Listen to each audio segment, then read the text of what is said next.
الرحمن الرحيم سبحانك لا علم لنا إلا ما علمتنا إنك أنت العليم الحكيم. أما بعد, Assalamu alaikum warahmatullahi wabarakatuh. I am Lagantao Marwah, Vice Trivia, the first presenter of Group 11, and my topic is FODIO'S life introduction. Let's start with who is Osman dan Fodio. Osman dan Fodio, son of Mala Muhammad Fodio and Hua bint Muhammad.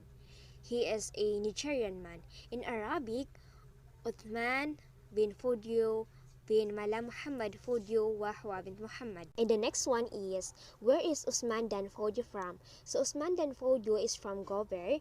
It was the place where he was born. It was city-state in what is now Nigeria, that founded by the Hausa in the 11th century. So Gober was one of the 7 original kingdoms of Hausa land and continued under Hausa rule for nearly 700 years.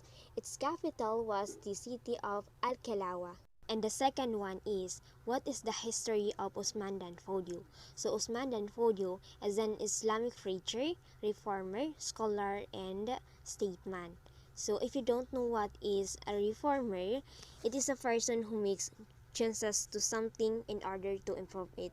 In addition, a reformer is a person who calling for a return to the roots of the religion, to the true sources of Islamic law, and to reliance on this foundation. So nabanggit natin kanina that Osman dan Fodio is a scholar. So he was a Fulani scholar, and his religion is Islam Sunni, or he is a Muslim Sunni, which is follow the Prophet Muhammad sallallahu alaihi wasallam. Last one, which is the third, is what Osman dan Fodio did he do? So one of Osman dan Fodio did he do is he launched a religious war, which is jihad in northern Nigeria in 1804. So the goal of that is, which was to revive and purify Islam, and to encourage less devout Muslims to return to Orthodox Islam.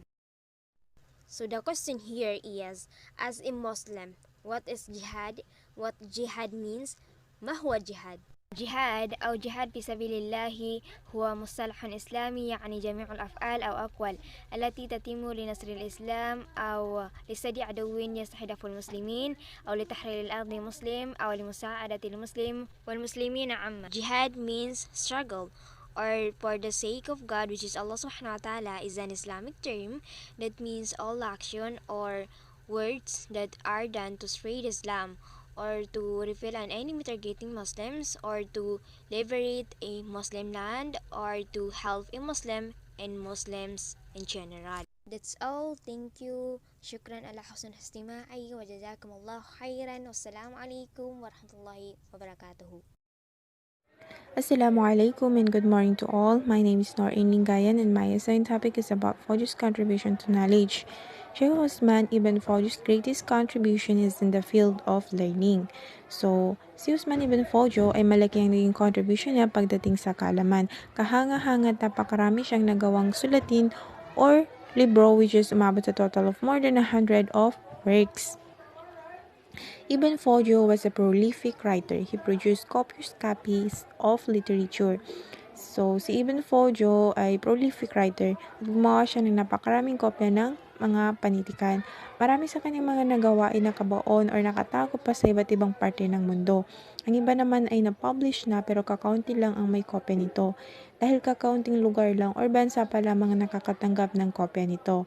Nang dahil sa ang iba sa mga gawa niya hindi pa natatagpuan, at ang ilan naman sa mga na-publish na nagawa niya ay kakaunti lang ang mayroong kopya nito, ay yung mga mahalagang idea or knowledge ng scholar na si Ibn Fodio ay hindi madaling nakukuha ng mga community scholar at general readers, despite na nasa era tayo ng information age il-Masari. Ihya al-Sunnah wal-Ikhmad al-Bid'ah. Ang Ihya al-Sunnah wa Ikhmad al-Bid'ah ay isa sa gawa ni Ibn Fodio. Ito ay pinaka-popular na librong gawa niya. It is known in Hausaland. Ang librong ito ay nakafocus siya sa attention entirely on Hausa civil society, with the sole object of rectifying its wrong deeds and guiding its right. Ang librong ito ay karaniwang makikita or binabasa siya sa mga school, salon, or other majlis of knowledge. So, sa pamilya ni Evan Fodio ay hindi lang siya ang may ambag sa field of learning, pati na rin ang ilan sa miyembro ng pamilya niya. Marami din silang nagawa.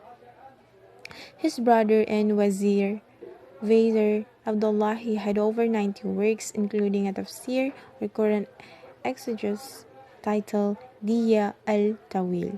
His son and helper Muhammad Bello wrote over 80 works, including a full history of the whole movement in Faq al-Maysur fi Tarikh Bilal al-Tukrur, and comprehensive work on politics and political economy. Nana Asma, his daughter, had over 20 works or so, including the translation of some of his father's works from the Arabic to the vernacular. Okay? This is my end of my report, and I hope na may naintindihan po kayo. Shukran. I'm ASLIMA LALAI. So my assigned topic or my report is the Jihad of Osman dan Fodio. So si Osman dan Fodio ay isa siyang leading Polanic cleric in Gober. So kilala rin siya bilang most militant of the Hausa Kingdom. So during the Jihad of Osman dan Fodio, disturbed state in the 17th and 18th century. According to the strict principles of law preached by the Qadriya, the kings of Gober gradually came to the conclusion that they could not afford to tolerate this independent jurisdiction within their unsettled kingdom and began to take steps against a Muslim community.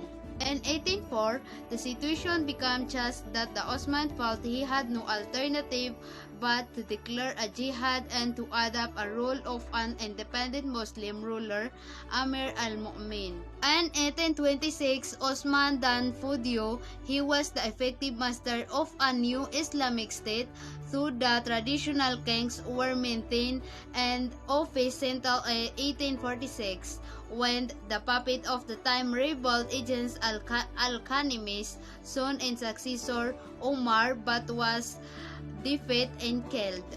Osman dan Fodio was a scholar and theologian who had a little inclination for the political and military direction of the movement he had inspired. Ang main role ni Osman dan Fodio ay ang i-maintain ang moral force, jihads, and spiritual.